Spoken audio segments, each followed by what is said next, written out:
Hi guys! O ayan, nagluto po ako ngayon ng sorry. O, diba? So, ito siya.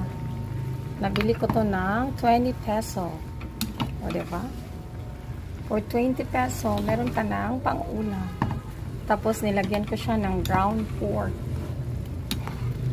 Iba din. Healthy yung lunch namin ngayon. Sinipag magluto ng vegetable. Kain tayo ng vegetable, guys. Para tingnan mo siya, oh. Oh, ang sarap. Amoy pa lang, makaka-extra rice ka na. O, diba?